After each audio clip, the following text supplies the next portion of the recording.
Spring, 1943. Over Europe, the sky belongs to the Luftwaffe. From the Atlantic coast to the Polish plains, German aces rule the air with mathematical precision. Their Messerschmitts and Focke-Wulfs carve contrails of fire through the daylight sky, and the bombers that dare cross into Reich territory return as burning ghosts, if they return at all. Every morning, the 8th Air Force forms its shining armadas of B-17s over the English countryside. The air crews climb into the cold, recite quiet prayers, and vanish eastward into the pale haze. Hours later, the sky over Germany fills with smoke and parachutes. Entire squadrons disappear between one radio call and the next. In the officers' mess, the maps are marked with too many red pins. The cost of daylight bombing has become unbearable, but pride still demands the attempt. Rumors begin to spread of a new fighter, a long-nosed, elegant machine that looks less like a weapon than a racer. Ground crews whisper about its thin wings and polished skin. Veterans laugh at its fragility. The Americans send toys to fight eagles. The German pilots joke over their radios. Even among Allied squadrons, skepticism lingers. The aircraft seems too delicate for war, too pretty to survive the brutal cold at 30,000 feet. But inside its narrow frame lies something different, an idea rather than an advantage. It is not built to climb faster or turn tighter, but to stay longer. It carries fuel where others carried armor, endurance where others carried ego. Its shape conceals a new philosophy, that control of the air would no longer belong to those who fought hardest, but to those who could endure the longest. Few notice the quiet experiments taking place on the edges of English airfields. Test pilots speak little, engineers less, but in the measured hum of its engine and the unbroken horizon beyond, something is changing. A weapon is coming that does not roar for attention. It waits, patient and confident, in the hangars of doubt. The Luftwaffe laughs at the rumor of it. American pilots look away, unsure. Yet the laughter in the clouds will not last forever. Because somewhere beneath that silver skin, history has already begun to turn its engine. And soon, the fighter nobody wanted will prove that endurance can silence arrogance. In the summer of 1940, Britain was bleeding daylight. The Battle of Britain had burned through men and machines faster than industry could replace them. Across the Atlantic, the Royal Air Force sent an urgent plea to Washington. They needed fighters, now.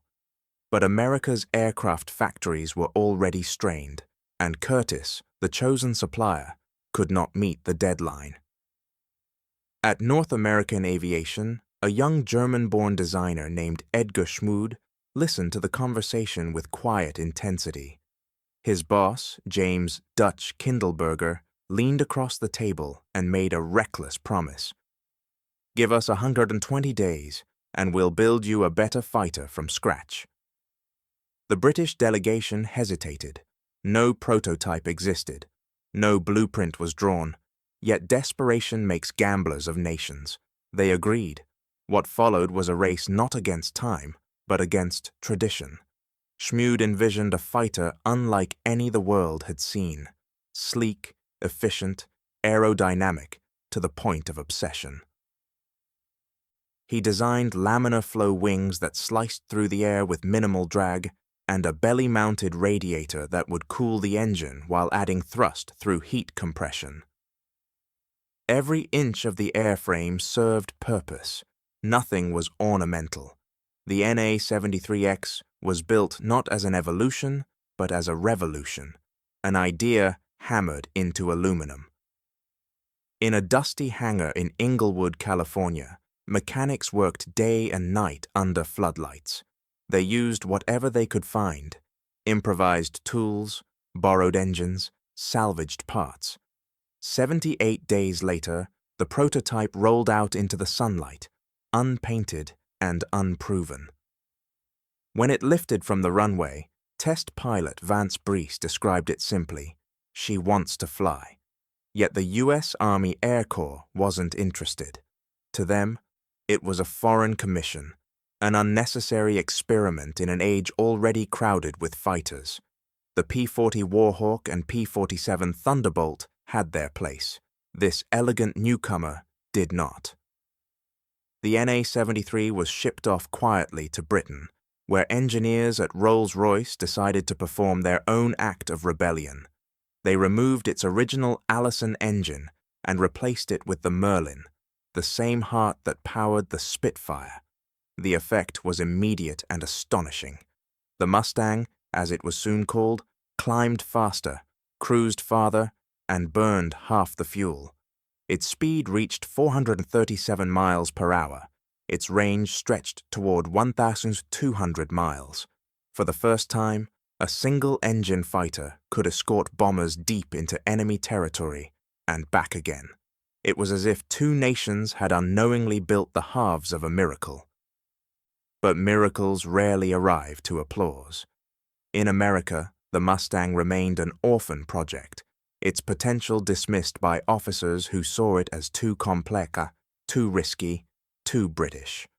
Production was slow, enthusiasm slower. Only a handful of test pilots understood what had been created, a machine that made endurance a weapon. Across the Atlantic, however, British squadrons began to take note. In early missions over France, the Merlin-powered Mustangs swept low across enemy airfields, strafing convoys and radar stations. Their fuel gauges stayed steady where others would have drained dry. Mechanics called it the fighter that doesn't breathe hard. A quiet revolution had begun, hidden in the contrails of reconnaissance flights. In the back rooms of the Air Ministry, reports began to circulate, data sheets that whispered of impossible range and unmatched speed. Still, few believed. Progress, after all, often arrives looking like heresy. And yet, within that uncelebrated machine, an aircraft no one had asked for, lay the blueprint for air superiority itself. Because while commanders debated specifications, the sky was waiting for proof, and the day would soon come when this unwanted fighter would be called upon to redeem a losing war. By late 1943, the air war over Europe had become a test of conviction. The 8th Air Force held to its faith in daylight precision bombing, the belief that courage and mathematics could bring the Reich to its knees. Daylight raids, they argued, were moral. To strike by night was to strike blind. But the cost of daylight was measured in smoke and silence. The doctrine of precision through courage demanded that thousands of men fly straight into the teeth of German air defenses. It was a creed forged in optimism and paid for in blood. Each morning, vast formations of B-17 flying fortresses rose from English fields, their silver wings catching the low sun as they assembled into geometric perfection. From the ground, they looked invincible, a floating city of power and purpose. From the cockpit, they felt like targets painted against a pale sky. Beyond the Rhine, German radar screens lit up. Squadrons of Bf-109s and Fw-190s scrambled to intercept. The Luftwaffe's aces, names like Hartmann, Barkhorn, and Rull, hunted in packs, slicing through the bomber streams with surgical precision. Each attack was timed to seconds, each burst of cannon fire tearing through a formation already stretched to its limit. On August 17, 1943, two raids would test the theory of daylight war, Schweinfurt and Regensburg. 600 bombers took off to cripple Germany's aircraft industry. Half never came home. Over the target zones, the sky filled with parachutes and burning metal. Crews wrote in their logs that the formation broke like glass under hammers. Gunner positions were left empty. Smoke trailed from engines still turning. The air smelled of oil and cordite, the sound of machine guns fading into the scream of wind. At debriefings that evening, generals spoke of acceptable losses. The airmen said nothing. They knew that courage alone could not fill the void between England and Berlin. As one pilot wrote in his diary, "We go as lambs without shepherds." Beyond 250 miles, their escorts, the P-47s and P-38s, had to turn back. The bombers went on alone. And over Schweinfurt, they found what loneliness truly meant.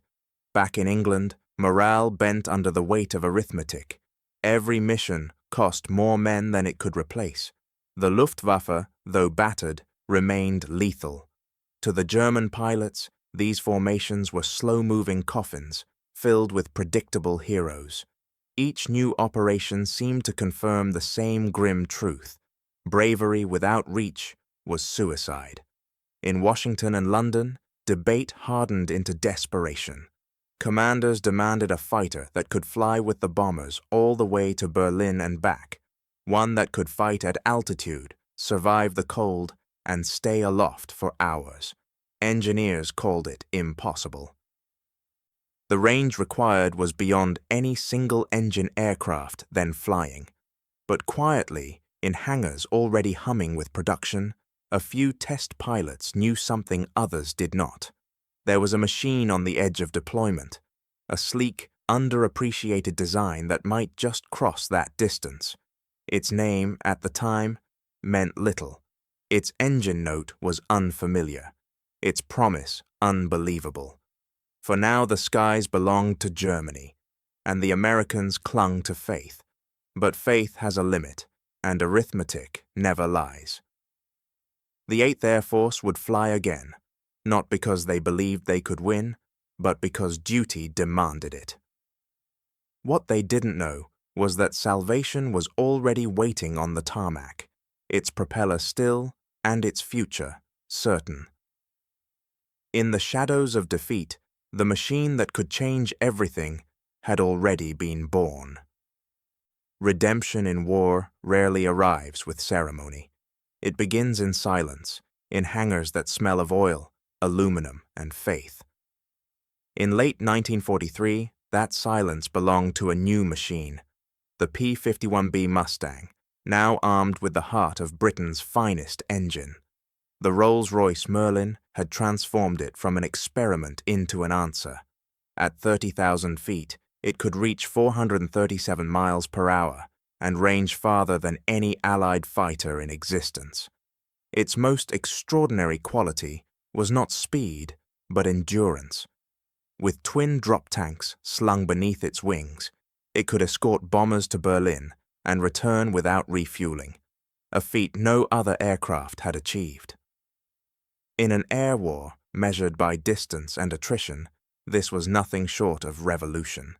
The engineers who once doubted it now watched test flights in quiet awe, timing its climbs and fuel consumption with stopwatches that trembled in their hands.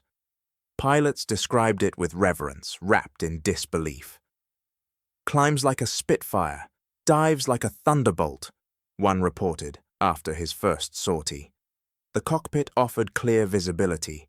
The controls answered with silk precision. At last, the bomber crews would not be alone beyond the Rhine. Yet as optimism grew, so too did suspicion. The Mustang's engine was liquid-cooled, a vulnerability in the freezing altitudes where oil solidified and radiator lines froze. A single bullet could burst its coolant system and turn triumph into fire. Skeptics called it a glass engine, too delicate for the northern winter. But the pilots who flew it knew better. They sensed something different in the way it moved through air, an equilibrium between power and grace. Its radiator, once mocked as fragile, created a subtle jet effect that added speed. Its wing design, with its laminar flow, let it slice through the thin air where other aircraft gasped for lift. The Mustang was not built merely to fight. It was built to endure. Factories in Inglewood, California, and Dallas, Texas, became temples of repetition. Thousands of workers, many of them women who had never seen an airplane before the war, riveted, welded, and painted under the echo of engines being tested to failure. The noise was endless, the purpose absolute. Each day they sent more Mustangs to the docks, where they were crated, shipped, and assembled under grey English skies. Even as production accelerated, the question remained: could this new machine survive contact with the Luftwaffe? Numbers and blueprints proved nothing. Only combat could answer, and combat was waiting. December 1943. Frost covered the fields of East Anglia.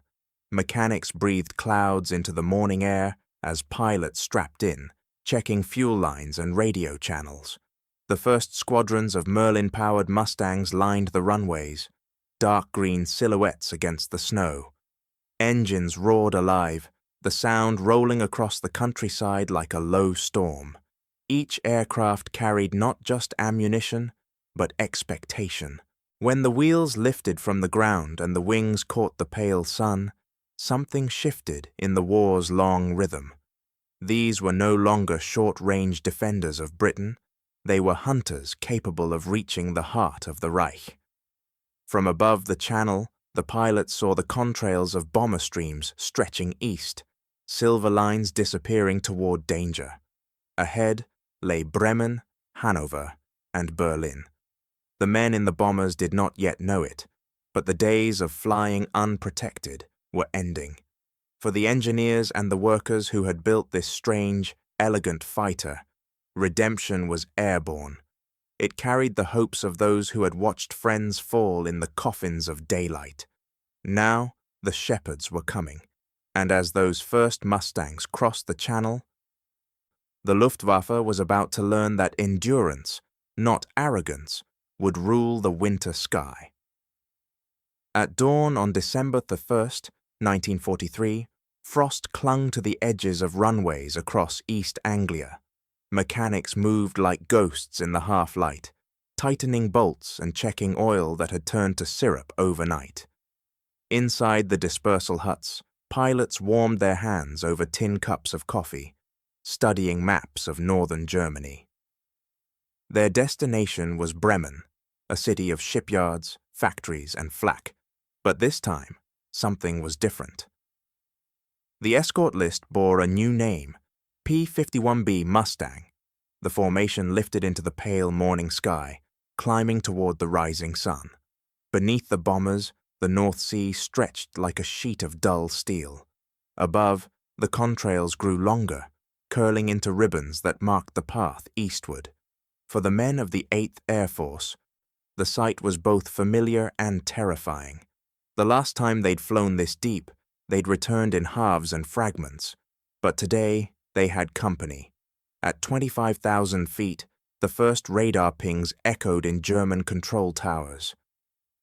Within minutes, the Luftwaffe scrambled. Bf-109s rose from their airfields, sunlight flashing off their wings as they formed attack groups.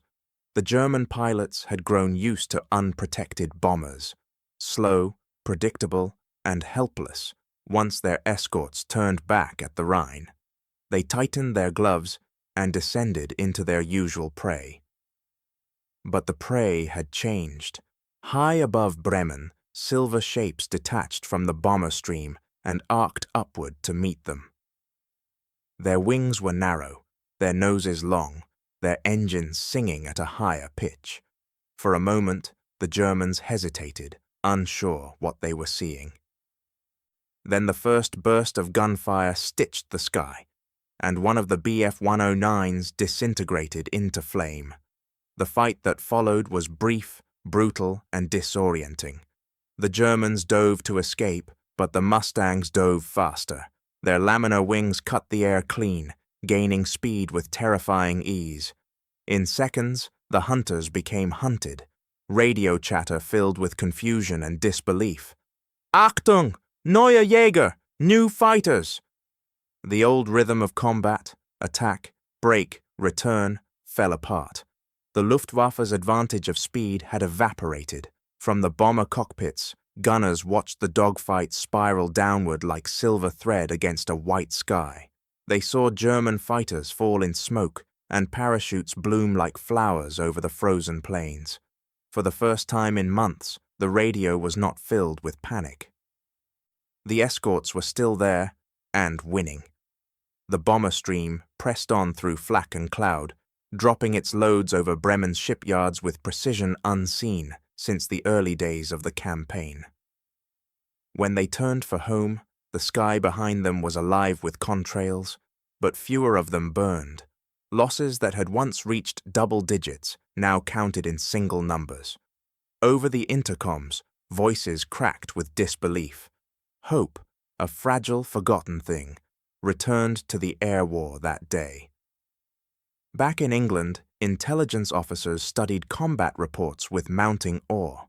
Pilots described how the Mustang could outclimb, outdive, and outlast anything the Luftwaffe sent against it. One called it the first fighter that thinks ahead of you. Engineers underlined numbers on range charts. Commanders redrew strategy maps. The Mustang was no longer a curiosity, it was a weapon that changed mathematics. For the German High Command, the news arrived with a sting of irony. The aircraft they had once mocked as the Americans' toy had just torn through their best squadrons. Reports from Bremen spoke of a new long-range escort capable of chasing them all the way home. It was a whisper at first, then a realization. The air war was shifting, slowly, decisively, against them. That night, as the Mustangs landed in the cold English dark, their exhausts still ticking with heat, the ground crews stood silent, listening to the engines fade. No cheers, no celebration, only understanding. Something irreversible had begun, because over Bremen, in the thin winter air, the balance of the war tilted for the first time. And soon, those who once ruled the sky would find the sky no longer theirs to rule. War, at its core, is a struggle between doctrine and adaptation. For 2 years, the 8th Air Force had fought under a single, suffocating rule, that fighters must remain tied to the bomber stream. Their job was protection, not pursuit.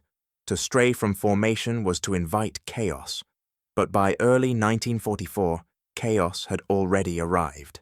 Losses over Germany had become intolerable. The Luftwaffe's defenses, sharpened by experience, struck with perfect timing, appearing at the edges of escort range, shredding the bombers, then vanishing before the fighters could respond. The system was broken. The courage of the bomber crews could not compensate for arithmetic that favored their enemies. A doctrine born of caution had become a prison. Into this failing equation stepped Lieutenant General James H. Jimmy Doolittle, the same man who had once led a handful of B-25s from the deck of a carrier to strike Tokyo. He understood that courage alone could not sustain a losing strategy. In January 1944, he took command of the 8th Air Force and issued an order that stunned even his subordinates. From now on, your job is not to protect the bombers. Your job is to find the Luftwaffe and destroy it where it lives. It was a revolution not of machinery, but of mindset.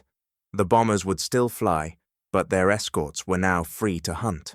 The Mustangs, with their immense range and speed, were perfectly suited to this new doctrine.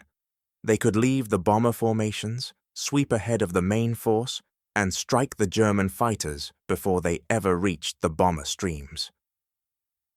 For the first time, Allied pilots could take the initiative.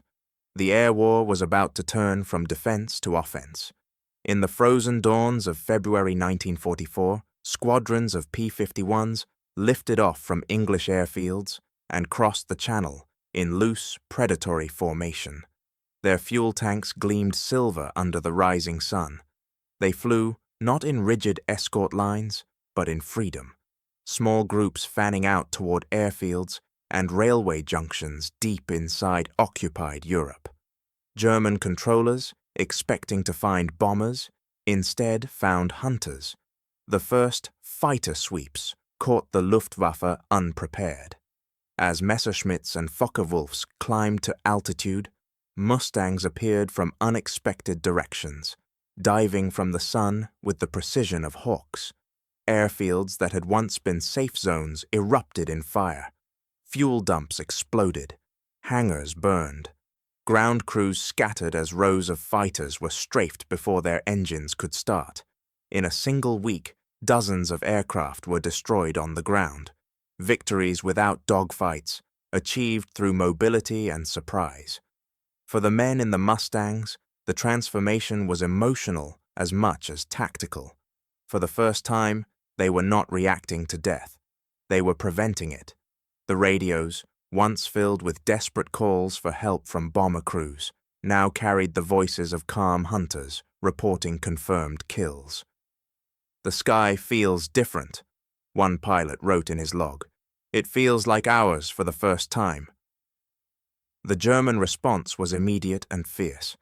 New tactics emerged: vertical dives, coordinated ambushes, head-on attacks designed to break morale. But the Luftwaffe's advantage in experience was eroding. Each battle cost them irreplaceable veterans, men trained before the war, whose instincts could not be manufactured in months. Fuel shortages bit harder. Training hours dwindled. The once invincible force of 1940 was being bled not by numbers alone, but by a new kind of warfare. Relentless, flexible, free. Every raid now carried a double purpose: to strike at Germany's industry and to draw out its defenders. Every returning bomber meant another Luftwaffe squadron reduced. The Mustang had become both sword and shield, and Doolittle's doctrine, freedom through aggression, was proving itself with every mile flown. By March, the results were undeniable. Bomber losses dropped, fighter kills surged. The Luftwaffe began pulling units back from France, Italy, and the Eastern Front to defend the homeland. It was a slow unraveling, one that would leave German skies open for what was coming next. From the ground, civilians saw the change too. The distant roar that once meant safety, the sound of their own fighters returning from victory, now came less often. In its place was the steady thunder of American engines, sweeping past without opposition. For the pilots of the 8th Air Force, there was no triumphal music, no celebration, only a widening horizon and a new understanding of what mastery meant. The hunter and the hunted had exchanged places, and the outcome of the war had quietly shifted. Berlin waited on the horizon, no longer unreachable, only unfinished business. On the morning of March 4th, 1944, the bombers came for Berlin. For years, the German capital had lived beneath a myth that it was beyond the reach of Allied fighters, protected by the sheer distance of geography and the exhaustion of the invader. Berlin was the heart of the Reich, and to strike it in daylight was to challenge destiny itself. Yet that morning, the contrails stretching eastward from England did not end where they always had. Something new followed them. The first B-17 formations appeared over the North Sea just after dawn, engines droning in a rhythm that had become the sound of industrial war. Behind them, silver specks gathered speed. Mustangs, hundreds of them, climbing through thin cloud. Their pilots checked instruments, adjusted oxygen masks, and leveled into formation. This was not a test flight or a demonstration. It was the first escort mission to Berlin, an act of defiance written in fuel and faith. German radar stations picked up the approach and sent urgent calls to controllers. Dozens of Luftwaffe squadrons were scrambled. At first, there was confidence. The pattern was familiar. The Americans would come, the escorts would turn back near Hanover, and the bombers would arrive alone. But minutes stretched into disbelief. The fighters did not turn. Their signals continued east, past the point of no return, flying deeper and deeper into German airspace. The Reich's last illusion of safety was dissolving in real time. By 11 a.m., contrails coiled above the capital. Berliners stepped from air raid shelters and factory yards, looking skyward. The horizon shimmered with movement, white threads of condensation crossing, circling, and intersecting like calligraphy written by angels of war. For the first time, the defenders of Germany saw American fighters over their own roofs. The laughter that had once greeted news of the toy plane from America had long since vanished. The dogfights that followed were unlike any the Luftwaffe had fought before. The Bf-109s and Fw-109s, climbing hard from the fields around Verneuchen and Tempelhof, were intercepted before they could reach the bombers. Mustangs dove upon them from above, outpacing them in descent, outclimbing them in retreat. Radio frequencies erupted in panic. Achtung! Begleitschutz über Berlin! Escorts over Berlin! It was not merely a tactical defeat, it was a psychological collapse. From the bombers, gunners watched the chaos unfold like a shifting mosaic. Tracers flashed between clouds. Parachutes blossomed in slow arcs. The city below was invisible beneath smoke and haze. Anti-aircraft batteries fired blindly, filling the air with black bursts. Through it all, the Mustang pilots fought in disciplined silence, conserving fuel and ammunition, methodically clearing the sky. The airmen later said that the fight felt different, not a battle for survival, but a moment of inevitability. For Berliners on the ground, the sound was deafening. Engines roared overhead in layers, as if the entire sky had become mechanical. Civilians clutched their children, pointing to the shimmering figures that wove in the sunlight. They had been told that no enemy fighter could ever reach this far, that the fatherland's sky was untouchable. But above them, foreign wings now crossed in freedom. The invincibility of the Reich was burning away in vapor trails. Adolf Galland, Germany's most respected ace and commander of the fighter force, later wrote of that day with the clarity of defeat. We knew then the war was lost. It was not the destruction of a city that signaled it, but the destruction of an idea, the belief that technology and bravery alone could hold back inevitability. The Luftwaffe still had planes, but not time.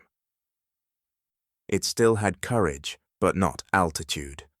By evening, as the surviving bombers and fighters returned to England, the sky over Berlin was quiet again, filled only with drifting smoke and contrail fragments fading in the wind.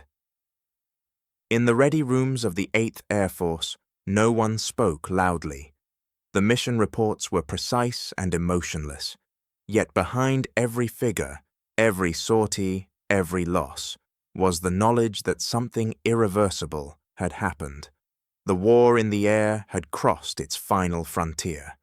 The Mustang had not only reached Berlin, it had conquered distance itself. The enemy's capital was no longer a sanctuary, it was a destination. And beyond that smoldering horizon, the bleeding of the Luftwaffe was about to begin.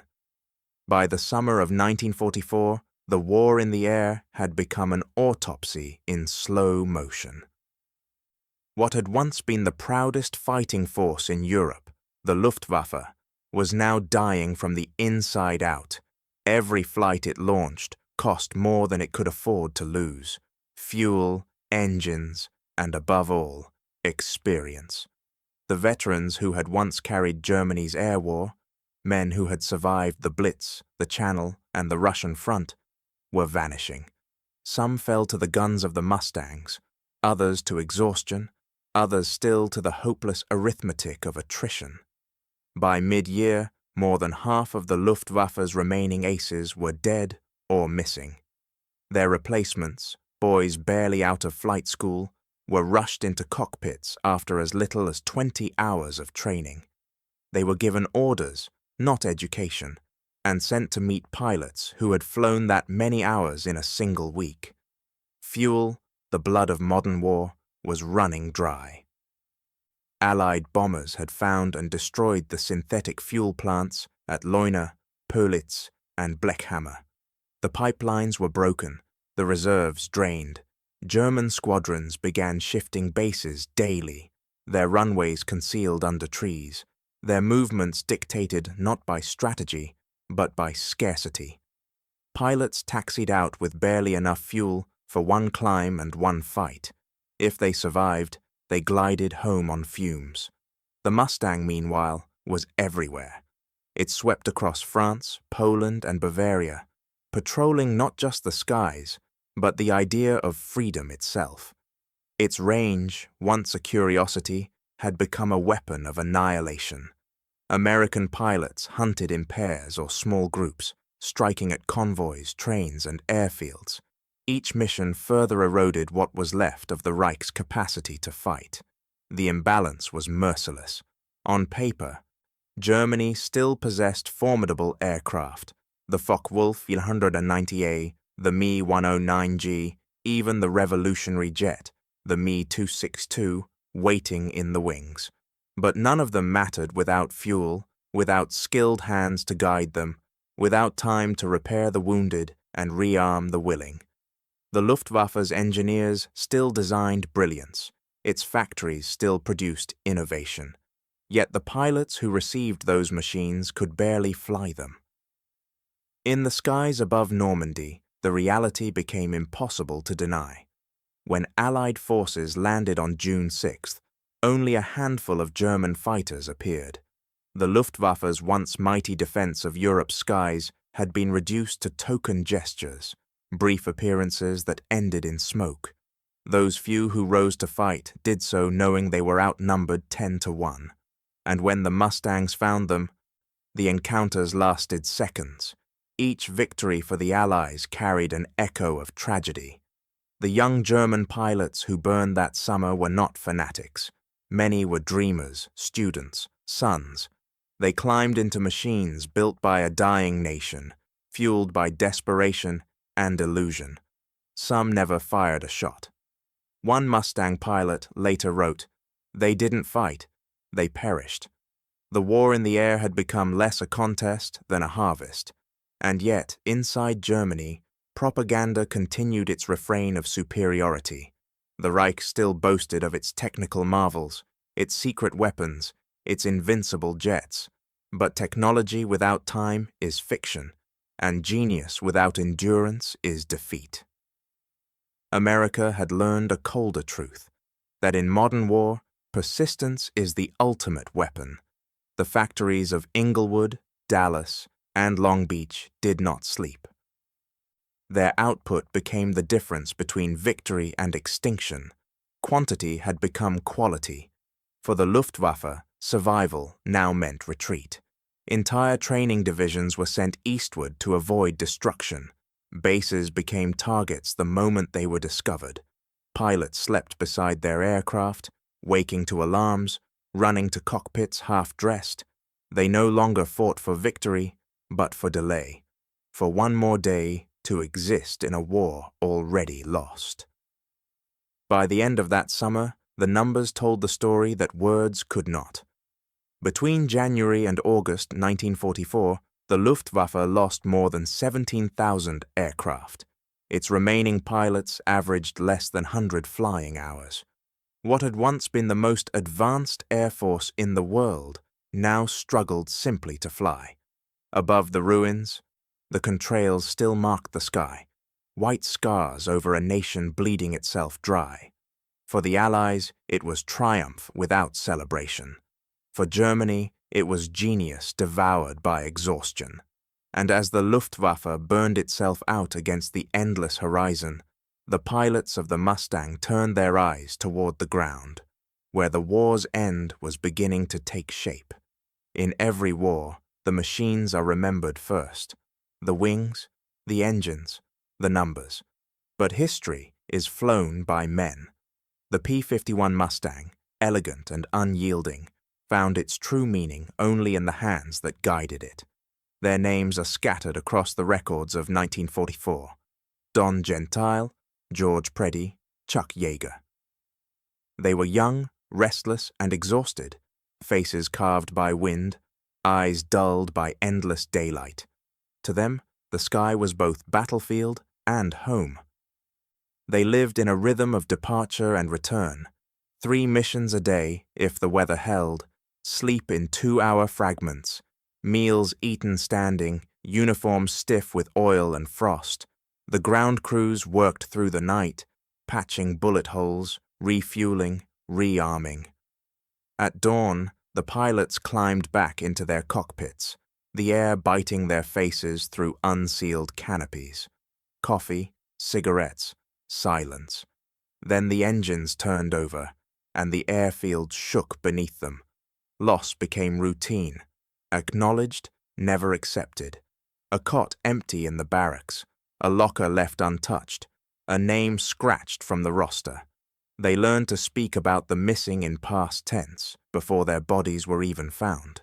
Friendship was the only shield against despair. In their photographs, they stand shoulder to shoulder, grinning with the defiance of men who understand that laughter is borrowed time. Inside the Mustang's narrow cockpit, each pilot found a private world. The frame was cramped, the seat thin, the air freezing, but the machine answered perfectly to touch.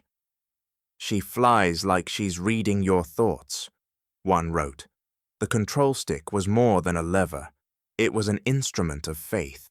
The Mustang did not forgive mistakes, but it rewarded instinct. In the sky, man and machine became a single rhythm of breath, motion, and trust. They learned to sense the invisible, the change in air pressure before a dive, the vibration that meant an enemy was near. Many described it later as a kind of communion. Don Gentile, whose Mustang was painted Shangri-La, once dove through a cloud bank and emerged beneath a formation of Messerschmitts. He shot down 3 before they realized what had happened. His comrades called it luck. Gentile called it inevitability, the moment when practice and machine became one will. Others flew with quieter precision. George Preddy, tall and calm, treated every mission like mathematics. In less than a year, he claimed 26 victories, each one recorded with clinical detachment. His secret was patience, waiting for the perfect angle, the split second when the sun blinded his opponent.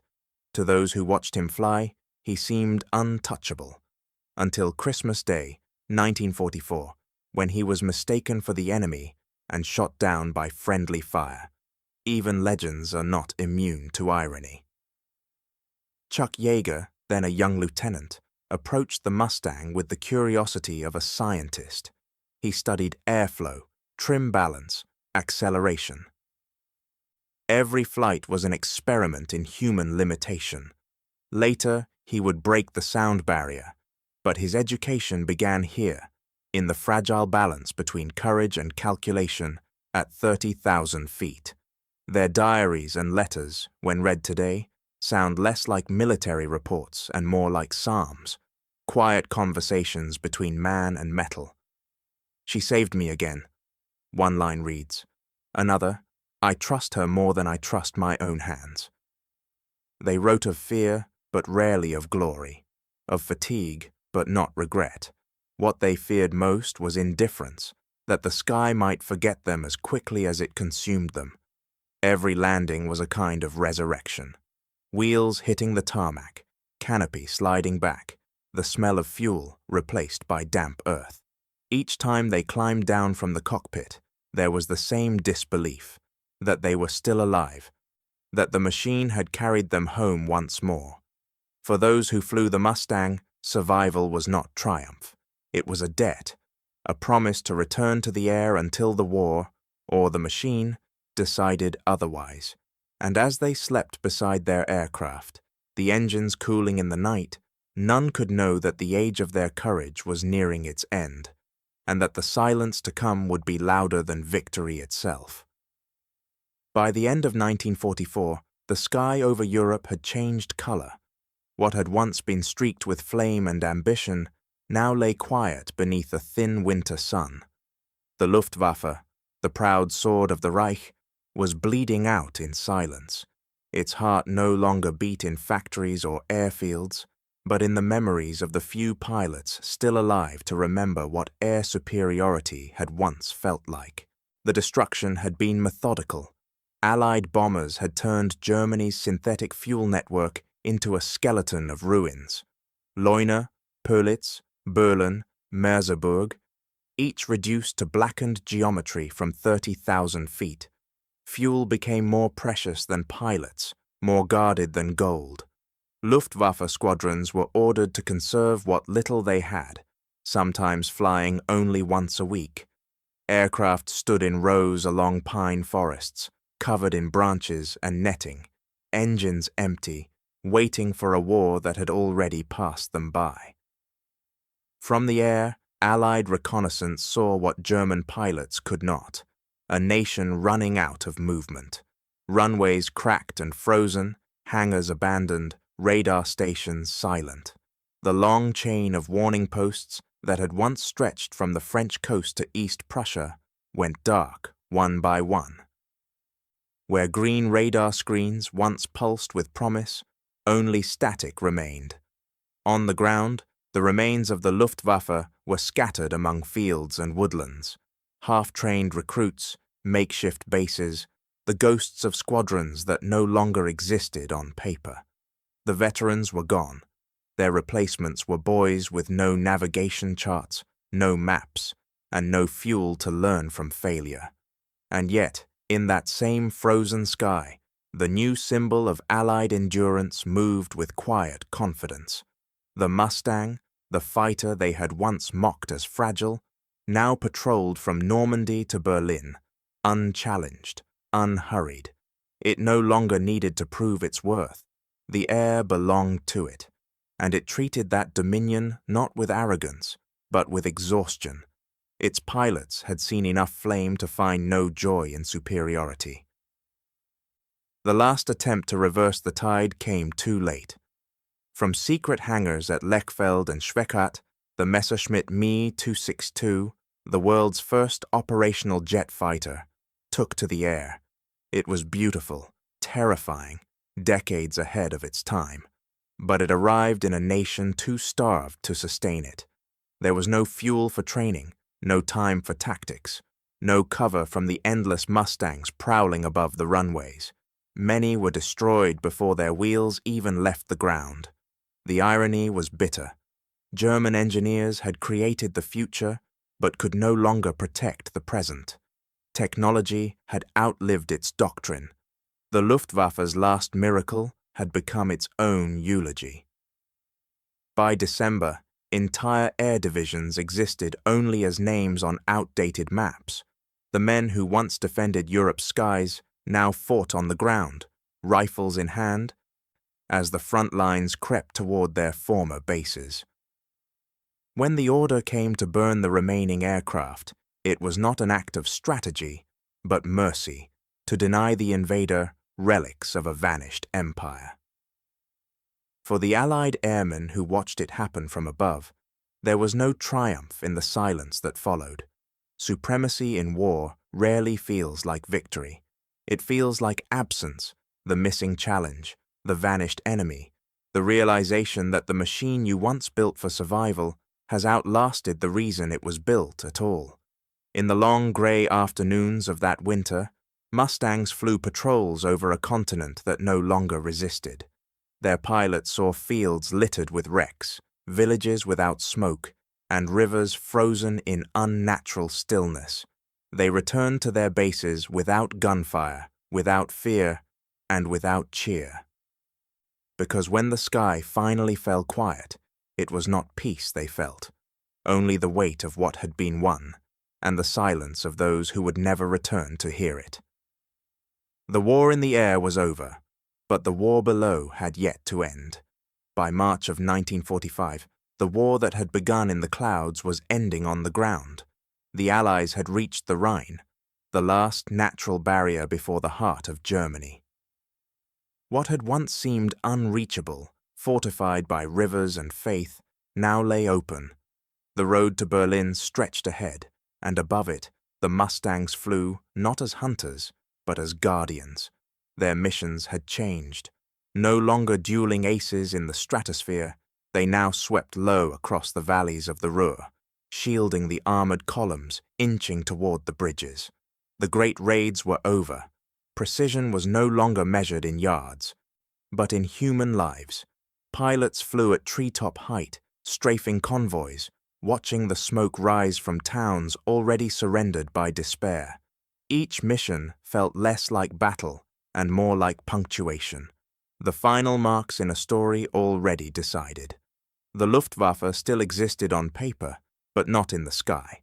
Its bases were either abandoned or cratered. The once mighty formations of Bf-109s and Fw-190s were reduced to scattered flights of machines running on fumes. Some pilots took off knowing they would never return. Others refused the order entirely. The fuel tanks were empty, the cores even more so. A few attempted to ram bombers, but even desperation requires energy, and by then, Germany had none left to give. The Mustang pilots saw the change long before it was written in reports. Each day they found fewer enemies to fight, fewer trails of smoke in the distance. The skies that had once swarmed with death were now empty, clear, almost beautiful.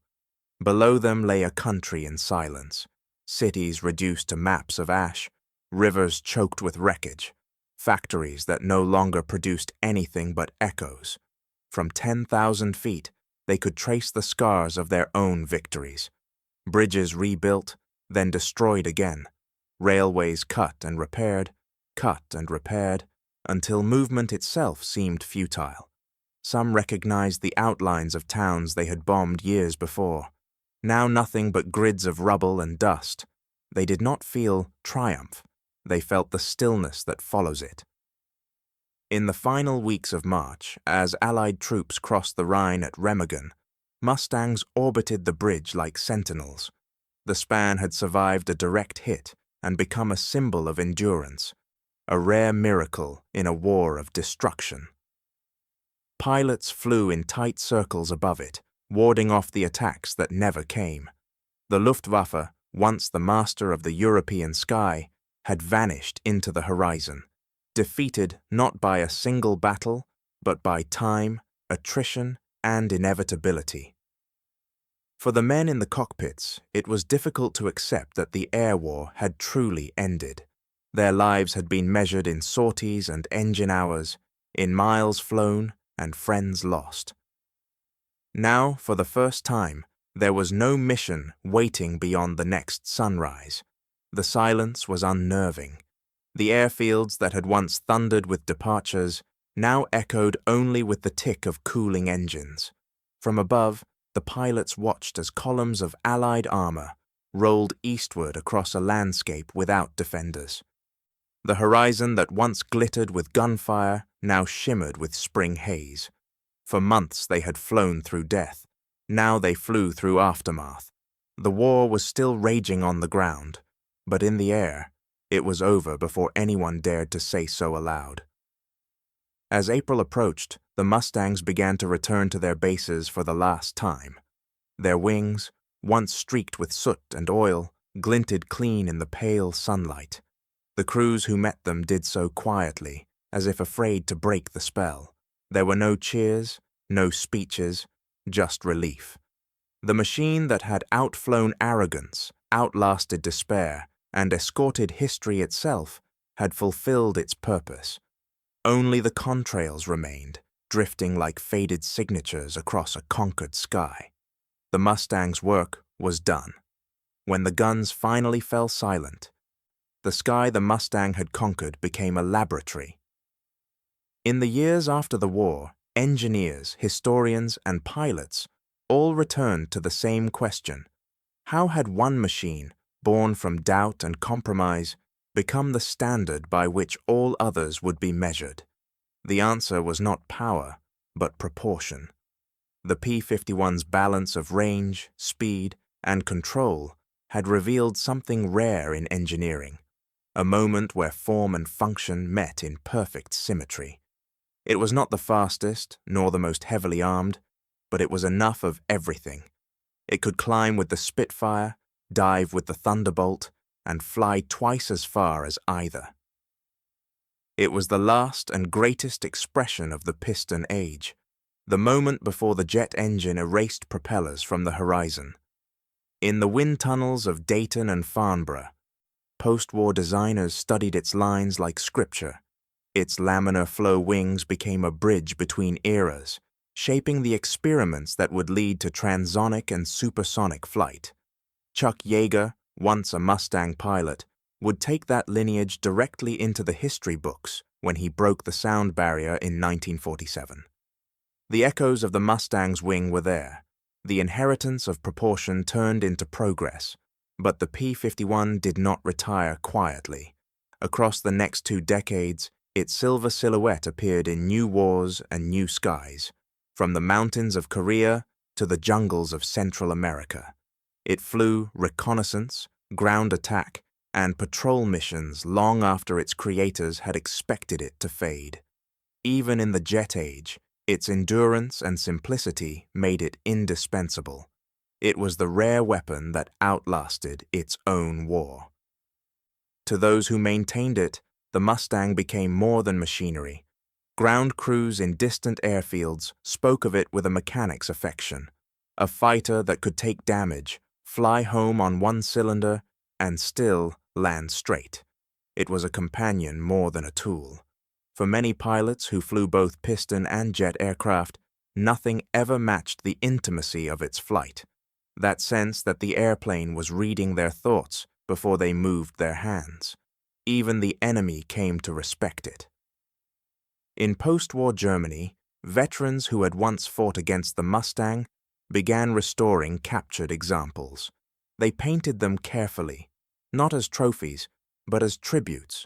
In museums from Duxford to Dayton, from Berlin to Canberra, the aircraft rests beneath soft light, its surface reflecting the faces of children who look up at it in wonder. The men who once feared its shadow now teach their grandchildren about its beauty. Historians call it a piston engine's final masterpiece. Engineers still study it to understand how precision can coexist with grace. Its success was not just technological, but philosophical. Proof that elegance could be lethal, that restraint could outperform excess. In its polished aluminum skin lay a lesson modern war had almost forgotten. Efficiency is a kind of morality. No fighter before or since has done so much with so little.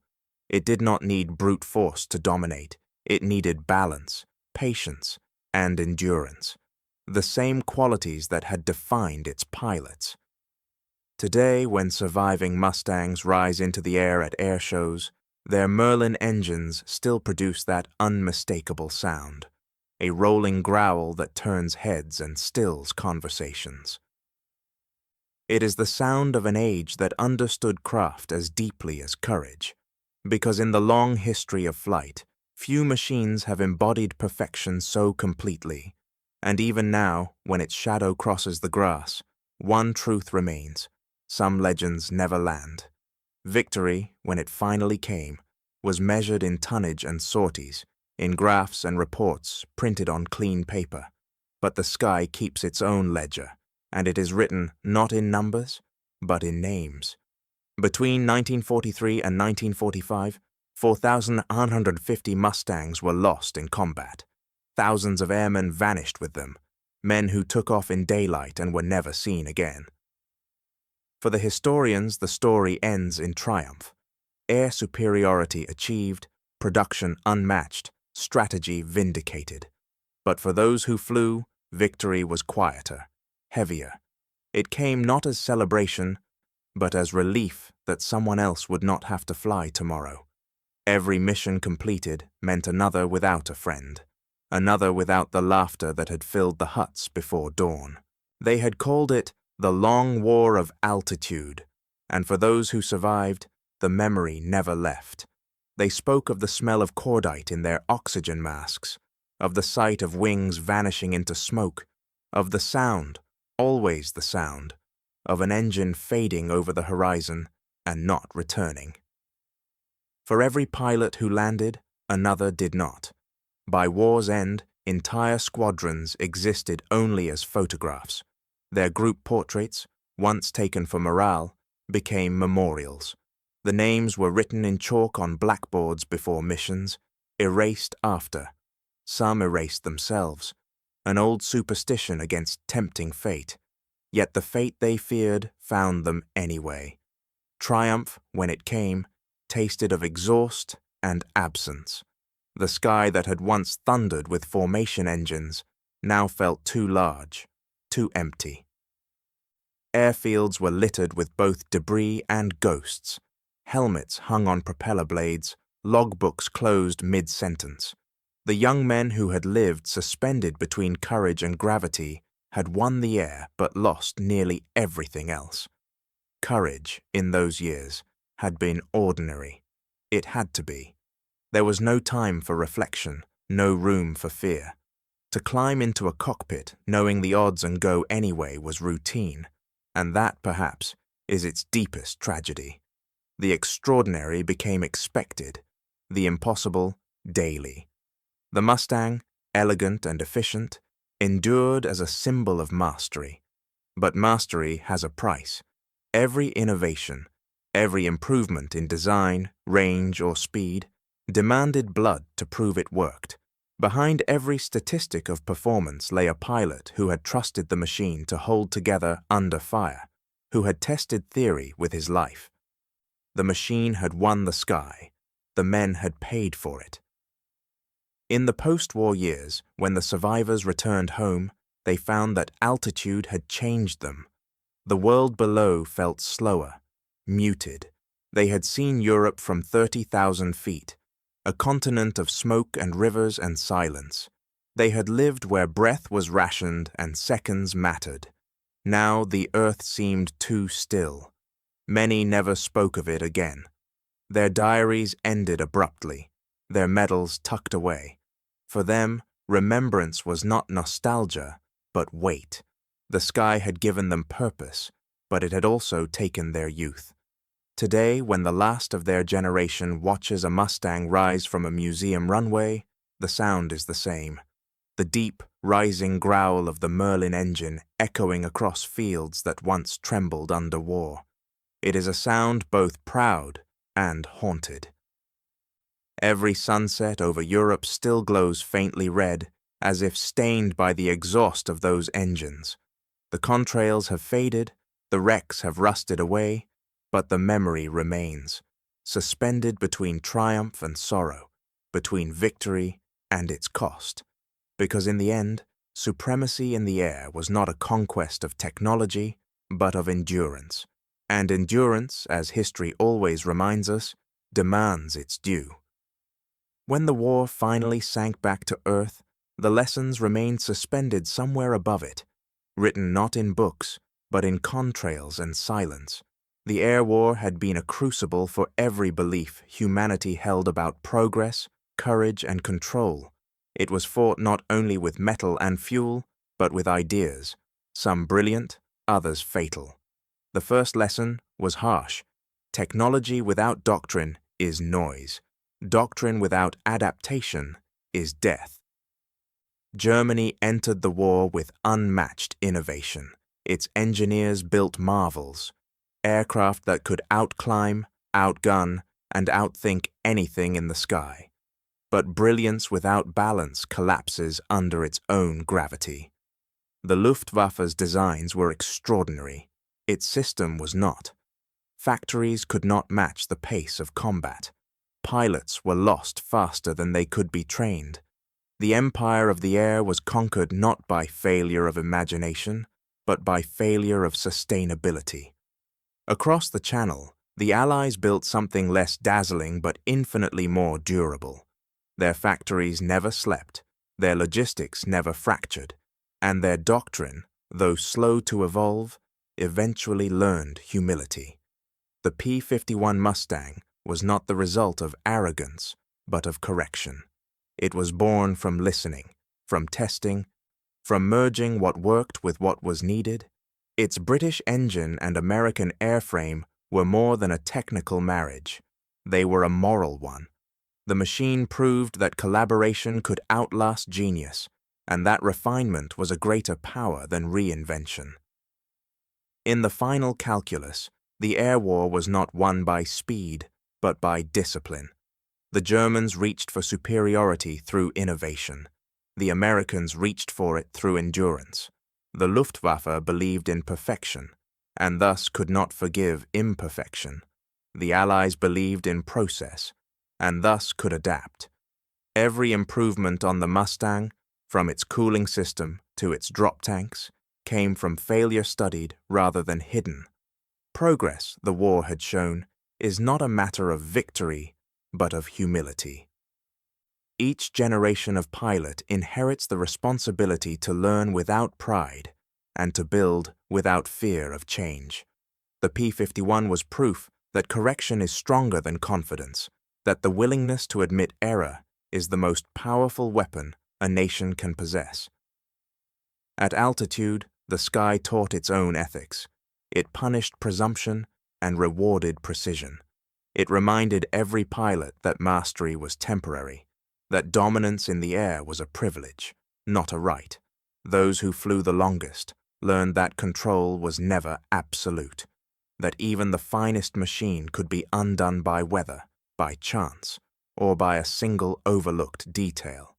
The sky demanded respect, not bravado. The P-51 became the physical expression of that lesson. It did not shout its power. It whispered it through balance. Every inch of its frame reflected restraint. Enough engine to climb, enough fuel to endure, enough speed to survive. It was a machine that understood limits, and in doing so, transcended them. Long after the war ended, its philosophy lingered. Engineers studied it not only for its mechanics, but for what it represented, the union of patience and purpose. It taught that true progress is moral, not because it avoids error, but because it learns from it. Arrogance may reach higher, but humility flies farther. And so, when historians look back at the air war, they see more than machines or medals. They see a dialogue between human pride and human understanding, written in aluminum, fire, and endurance. The sky was both teacher and witness, and what it taught, above all, was that survival belongs not to the fastest, but to the wisest.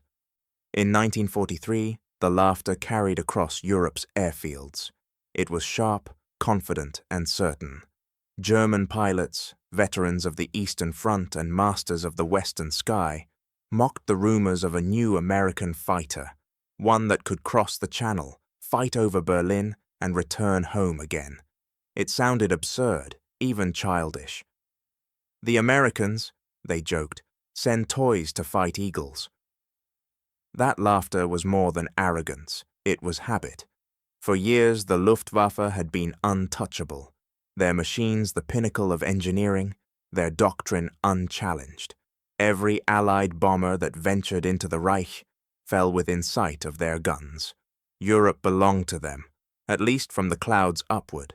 They believed superiority was permanent, that brilliance was enough, but war does not honor assumptions. In the quiet workshops of North American aviation, far from the front, engineers who had never seen combat worked in silence.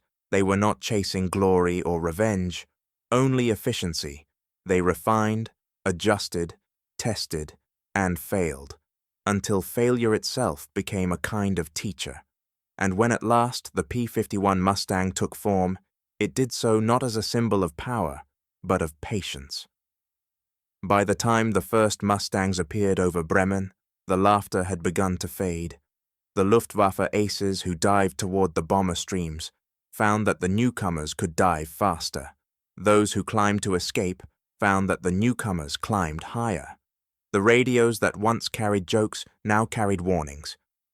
Achtung, neuer Jäger! The predator's confidence became confusion, and confusion soon became fear. 2 years later, that fear turned to silence. In the spring of 1945, the same skies that had once echoed with German triumph now shimmered with the silver wings of Mustangs. They escorted bombers to Berlin, not because they needed protection, but because history required witnesses.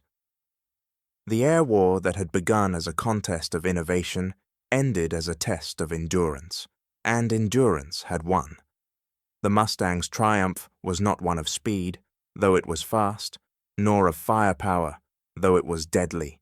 Its triumph was belief, belief that correction mattered more than confidence, that collaboration was stronger than pride. The British Merlin engine and the American airframe together formed something greater than either could alone. It was a lesson not only in engineering, but in humility. Progress is born when nations, like people, learn to listen. Even its sound became part of that lesson. Pilots spoke of the Merlin's song, a low, rolling rhythm that filled the cockpit like a heartbeat. It was the music of persistence. Every engine note reminded them that perfection was not built in haste, but earned through endurance. In that sound lived the memory of every engineer who refused to settle, every mechanic who worked by lamplight, every pilot who trusted an unproven idea enough to take it into combat. The Luftwaffe had once believed in invincibility. The Mustang believed in improvement. One chased glory, the other chased distance. And when they met, distance prevailed. The arrogance that had laughed in 1943 met the quiet confidence of design in 1945, and vanished. When the war ended, the sky seemed different. Its silence was not empty, but full of meaning. The contrails over Europe, dissolving slowly in the wind, marked more than victory. They marked a change in the way humanity understood itself. The air war had been a mirror, showing both the brilliance and the blindness of human ambition. And within that mirror, the P-51 Mustang remained the reflection of balance. It was not the loudest nor the largest, but it was complete. It taught that greatness is not an accident of genius, but the product of humility practiced at scale. Even today, when a restored Mustang rises into the sunlight, its wings glint with the same quiet authority. It does not roar in triumph, it hums in remembrance, for beneath its polish lies the weight of those who built it, flew it, and fell before it. It carries not vengeance, but vindication, proof that endurance is the highest form of courage. In 1943, they laughed at the idea of an American fighter that could reach Berlin. In 1945, they watched its shadow cross their capital. The Mustang did not merely escort bombers, it escorted history itself. Its victory was not in killing, but in correcting, not in force, but in faith. Every engine note was a lesson in patience. When arrogance met endurance, endurance won. They laughed once, they never laughed again.